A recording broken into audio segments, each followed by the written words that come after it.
তনু একটি কৌতূহলী যুবক একটি শান্ত কুয়াশা ঢাকা গ্রামে পৌঁছেছে। গ্রামবাসীরা ভয়ে ভীতু, কাছাকাছি জঙ্গল থেকে রহস্যময় কণ্ঠস্বর সম্পর্কে ফিসফিস করছে। মায়া একজন সাহসী স্থানীয় মেয়ে, তার সাথে দেখা করে এবং ভুতুড়ে বনের গল্প শেয়ার করে। গ্রামবাসীর সতর্কতা সত্ত্বেও তনু এবং মায়া তদন্ত করার সিদ্ধান্ত নেয়। একটি লণ্ঠন দিয়ে সজ্জিত, তারা সূর্য অস্ত যাওয়ার সাথে সাথে ঘন, ভয়ঙ্কর বনে প্রবেশ করে। তারা বনের গভীরে যাওয়ার সাথে সাথে ফিসফিস আরও জোরে হয়, অদ্ভুত, ভুতুড়ে কণ্ঠে বাতাস ভরে যায়। তনু ফোকাস থাকার চেষ্টা করে, কিন্তু মায়া তার ভাইয়ের কণ্ঠস্বর শুনতে পায়, তার নাম ধরে ডাকছে। তারা একটি প্রাচীন, বাঁকানো গাছ এবং একটি পুরানো পাথরের কূপের সাথে একটি ক্লিয়ারিং খুঁজে পায়। বাতাস ঠান্ডা এবং কূপ থেকে একটি ভুতুড়ে আলো জ্বলছে।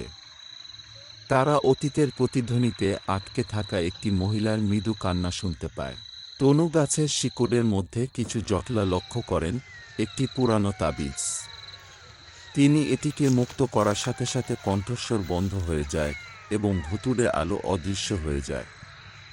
বন হঠাৎ শান্ত এবং প্রশান্ত। গ্রামে ফিরে তনু এবং মায়া তারা কি খুঁজে পেয়েছে তা ব্যাখ্যা করে। গ্রামবাসীরা শান্তির প্রতীক হিসাবে একটি নতুন গাছ লাগিয়ে বিশ্রামের জন্য তাবিজটি বিছিয়ে দিতে জড়ো হয়। অভিশাপ তুলে নেওয়া হয় এবং হুইসপারিং উডস শান্ত প্রতিফলনের জায়গা হয়ে ওঠে। অভিশাপ ভেঙে বনের আর ভয় নেই।